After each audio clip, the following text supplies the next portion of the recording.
En 2005, Jean-Paul II recevait un vibrant hommage des mains de représentants de la communauté juive. L'un d'eux est Gary Krupp.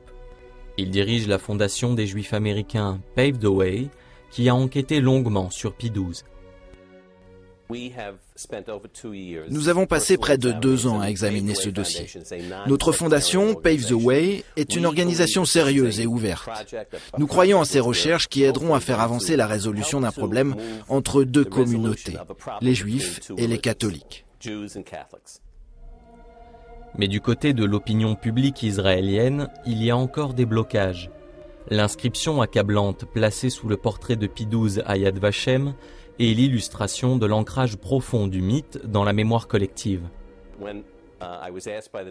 Lorsque l'Assemblée des rabbins de New York m'a demandé d'aider Dan Kurtzman dans ses recherches à Rome et qu'il m'a parlé des projets de kidnapping du pape par Hitler, d'assassinat dans la curie romaine pour prendre le contrôle du Vatican et que ces plans étaient en place, je fus réellement très surpris.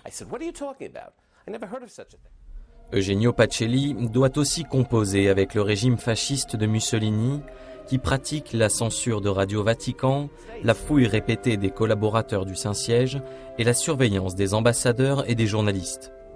Pie XII est contraint au silence, et c'est ce qui a permis plus tard une autre interprétation de son message. 5 ans après sa mort, la pièce de théâtre a été produite.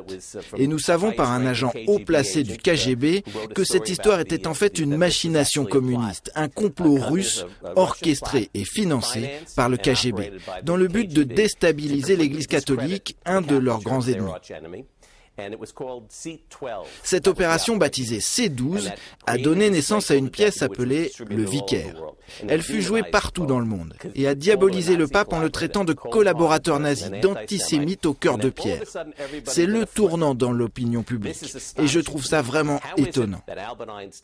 Comment se fait-il qu'Albert Einstein, Golda Meir, Ben Gourion, ainsi que tous les penseurs de l'élite juive, Joseph Lichtin, Nathan Goldman, aucun de ces leaders importants n'a soutenu sa cause à ce moment-là. La collusion du politique et du religieux compliquant la lecture de ce dossier, on peut finalement se demander si la dimension diplomatique du procès en béatification ne participe pas à cette confusion.